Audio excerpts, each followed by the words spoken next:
जिसपे हल्क ने कहा, और ये ट्रेन रात में 1 बजे भी परेशान कर रही है।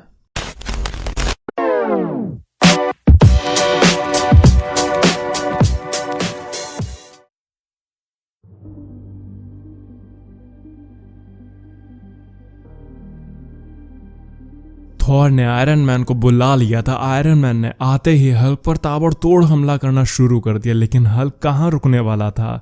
आयरन मैन हल्क की जितनी एनर्जी सोखता, हल्क उतना और ज़्यादा पावरफुल हो जाता, जैसे हल्क एक एंडलेस एनर्जी का सोर्स बन चुका हो। और तभी एक बार फिर से हल्क की आंखें ब्लैक पड़ गईं। हल्क ने आयरन मैन के सेलेस्टियल आर्मर को तोड़ कर रख दिया। ओडेन ये बात जानते थे कि ब्रूस के साथ कुछ तो गलत है, इसलिए उन्होंने बीच में इंटरफेयर किया और म्योनिर को हल्क के चेस्ट पर रख दिया, जिससे हल्क और भी ज़्यादा गुस्सा हो गया। और तभी वहाँ एक बहुत बड़ा धमाका होता है। थॉर हल्क के सबसे नज़दीक था। इस धमाके में 3000 गामा बॉम्ब जितनी शक्ति थी, जिसमें इंसान की राख भी ना बचती। लेकिन तभी टोनी को वहाँ धुंध में से कोई आता हुआ दिखता है।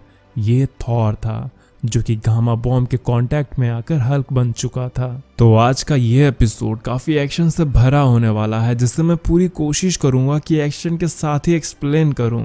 तो अब आगे।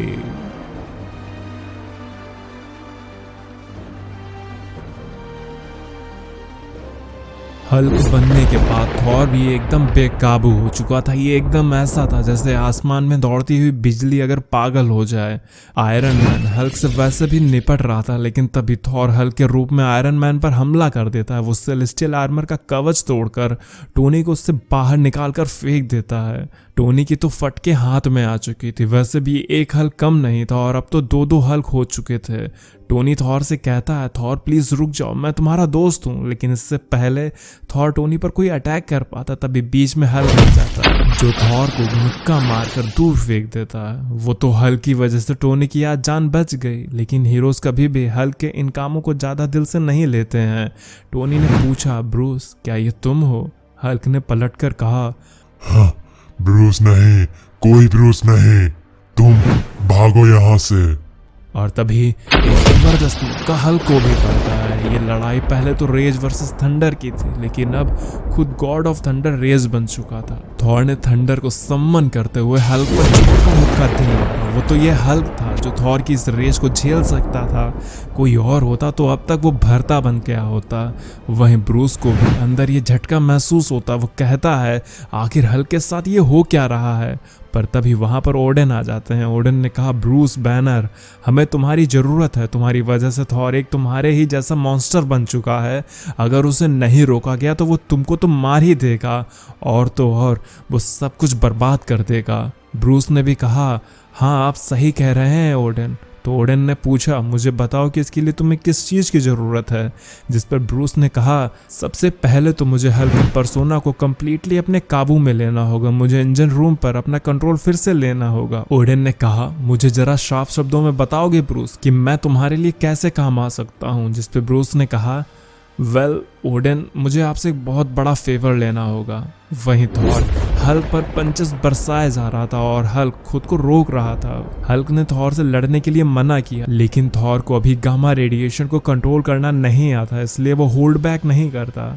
वहीं आयरन मैन भी अवेंजर से हेल्प मांगता है, लेकिन उसका कोई जवाब नहीं देता। टोनी को आज अपने ताव में लिए गए डिसीजन पर पछताना आ रहा था, लेकिन तभी टोनी से कोई कहता है, एंथोनी स्टार्क, हम तुम्हें सुन सकते हैं। ये थॉर के रेवेंस थे। टोनी कहता है, वाह बोलती हुई चिड़िया, सच में मैं खुश हुआ तुम्हें सुनकर। लेकिन तभी उसे वहां से टेलीपोर्ट कर दिया जाता है। ये मैं कहाँ हूँ? ओह, तो सिर्फ तुम हो यार, पहले बता दिया करो कि तुम मुझे टेलीपोर्ट करने वाले हो। जिस पर सिफ ने कहा, मुझे माफ करना टोनी, मुझे लगा था कि तुम यूगन म्यूनिन की बात समझ गए होगे। टोनी ने कहा, तो क्या वो तुम थी जो मुझे उन कौओं के जरिए बात कर रही थी? तो सिफ ने कहा, तुम्हें क्या लगा कि सिर्फ थॉर ही है जो उन रेवेंस के जरिए बात कर सकता है? और अब मैं अपने राजा को उसके घर लाने वाली हूँ। टोनी ने कहा, क्या? अरे नहीं नहीं, तुम क्या देख नहीं रही हो कि थॉर अब क्या बन चुका है? उसे यहाँ बुलाना खतरे से खाली नहीं होगा। तो सिफ ने भी कहा, हाँ मैं सब देख सकती हूँ, मैं देख सकती हूँ कि थॉर आउट ऑफ कंट्रोल हो चुके हैं और उसे हम ऐसे ही कहीं पर नहीं छोड़ सकते। अगर उसे कोई रोक सकता है तो वो एसगार्डियन तलवार ही होगी। वहीं थॉर हल्क से मार खाने के बाद बोलता है, थॉर मार खा नहीं सकता है। लेकिन तभी कुछ होता है। आयरन मैन सिर्फ से पूछता है कि क्या हो रहा है। सिर्फ ने कहा थॉर बाइफ्रॉस्ट को रोक रहा है। ये सच में डरावना था क्योंकि Thor Bifrost the rainbow bridge के अगेंस्ट लड़ रहा था जिसे आज तक कोई नहीं रोक पाया था। थॉर किसी बच्चे की तरह बोलता है, बिजली थॉर को नहीं ले जा सकती। सिर्फ अपनी पूरी कोशिश कर रही थी कि उसके नाक से खून भी आने लगता है। उसके बाद वो होता है जिसकी किसी ने उम्मीद भी नहीं की थी। थॉर बाइफ्रॉस्ट को इतनी बुरी तरह से रेजिस्ट करता है कि बाइफ्रॉस्ट टूट जाता है। लेडी सिर्फ ये देखकर हैरान हो जाती है। उसने कहा, थॉर मैं आज हार गई आपसे। लेकिन तभी टोनी सिर्फ को पकड़कर दूर ले जाता है और एसगार्ड पर भी बड़ा धमाका होता है। उन्हीं ने पूछा, क्या तुम ठीक हो? सिर्फ अभी भी सदमे में थी क्योंकि आज तक किसी भी राजा ने ऐसा नहीं कर पाया था। इससे पहले भी बाइफ्रॉस्ट टूट चुका है लेकिन उसे तब म्योनिर या किसी हथियार के जरिए तोड़ा गया था। लेकिन बाइफ्रॉस्ट के अगेंस्ट किसी ने पहली बार रेजिस्ट करके उसे तोड़ा था। सिर्फ रो रही होती है क्योंकि एसगार्ड से कहीं भी तुरंत जाने का एकमात्र रास्ता अब टूट चुका था। वहीं ओडिन भी ये चीज़ समझ चुके थे कि बाइफ्रॉस्ट अब नहीं रहा है। उन्होंने निराशा के साथ कहा, वो जा चुका है, अब कुछ भी नहीं हो सकता। जिस पर ब्रूस ने कहा, अभी भी कोई देर नहीं हुई है ओडिन, मुझे लगता है कि मैं उसे अभी भी रोक सकता हूँ। ओडिन ने कहा, बिल्कुल भी नहीं, तुम उसे रोकने की क्षमता ही नहीं रखते हो। ब्रूस, आज तुम्हारी वजह से हमें ये दिन देखना पड़ रहा है, सिर्फ तुम्हारी वजह से। ब्रूस ने कहा, आप समझ नहीं रहे हैं कि आपका बेटा अब क्या बन चुका है। वो अब कोई थॉर नहीं रहा। उसे जिसने पजेस किया है वो मेरे अंदर की वो आवाज़ है जिससे वो टाइटन कहता है और टाइटन ने उसे पजेस कर रखा है। अगर थॉर को उसकी कैद से बाहर नहीं निकाला गया तो आपका बेटा एक किलिंग मशीन बन जाएगा और उससे ही मैंने उस समय अपने काबू में किया था। और अगर मुझे थॉर को बराबरी की टक्कर देनी है तो मुझे भी उसके बराबर का होना होगा ताकि मैं उसके अंदर की टाइटन को थॉर के अंदर से बाहर निकाल सकूं। इसलिए बोलिए ओडिन, क्या आप मुझे वो बड़ा फेवर दे सकते हैं? अब सारा निर्णय आपके हाथ में है। गाइस, ब्रूस को ओडिन से कुछ तो चाहिए था जो कि ओडिन को भी देने में दिक्कत आ रही थी। लेकिन ब्रूस ने अभी अभी अपनी जिस पर्सनालिटी के बारे में बताया कि उसकी पर्सनालिटी टाइटन है, तो जहाँ तक मुझे और आपको याद हो कि टाइटन किसके लिए बोला जाता है तो आप अंदाज लगा ही सकते हैं उस मैड टाइटन के नाम के बारे में। तो कमेंट में मुझे उसका नाम जरूर बताइएगा कि ये टाइटन कौन हो सकता है। वही थॉर गुस्से से चिल्ला रहा होता है, रेनबो ब्रिज थॉर से डर गया, रेनबो ब्रिज भाग गया। लेकिन तभी बिजली के गरजने की आवाज आती है। थॉर देखता है कि म्योनिर उसकी ही ओर आ रहा है। थॉर को लगा कि म्योनिर उसके लिए आ रहा है। थॉर ने कहा, म्योनिर, तो तुम आ गए, और उसे पकड़ने के लिए आगे हाथ बढ़ाया। लेकिन म्योनिर थॉर के हाथ को हिट करते हुए आगे निकल गया। म्योनिर ने थॉर को चोट पहुंचाई है।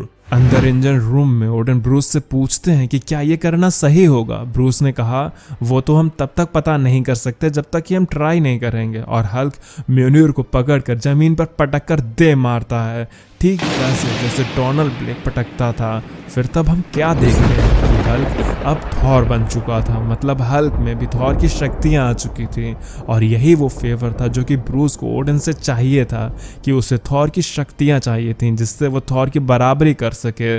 थॉर ने कहा, तुम गंदे हो, तुमने मेरा हैमर चुराया। जिस पे हल्क ने कहा, तो तुम्हें अपना हैमर चाहिए, आओ और इसे खुद क्यों नहीं ले लेते। फिर तभी थॉर हल्क पर जोरदार पंच मारता और बूम, वो प्लेनेट जिस पर ये लोग लड़ रहे थे उस प्लेनेट के परकच्छे उड़ जाते हैं। तो क्या अब हल्क थॉर को उसी की शक्तियों के साथ रोक पाएगा? क्योंकि अब इन दोनों की टक्कर बराबरी की है।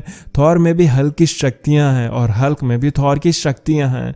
लेकिन आज ये तो जानने को मिला कि हल्क के अंदर तीसरी पर्सनालिटी कोई ऐसी है जो कि खुद को टाइटन कहकर बुलाती है। अब ये टाइटन कौन है ये मैं आप पर छोड़ता हूँ कि आपके हिसाब से ये टाइटन कौन हो सकता है, कमेंट में ज़रूर बताना। अब इसके बाद बैनर ऑफ वॉर का फाइनल इशू बाकी है, जिसके बाद हमारी कहानी मेन कहानी से जुड़ जाएगी और फिर हम थॉर की जर्नी की ओर वापस से चल देंगे। तो अगर आपको आज की वीडियो पसंद आई हो तो इसे लाइक कर देना, चैनल पर नए हो तो सब्सक्राइब कर देना, अगर नहीं किया है तो भी कर देना ताकि आपको नई वीडियोस मिलती रहें। तो अब मैं चलता हूँ, आप मेरी बाकी की वीडियोस एंजॉय करें और खुश रहें और ट्रेन की आवाज़ भी कंटिन्यू सुनते रहें।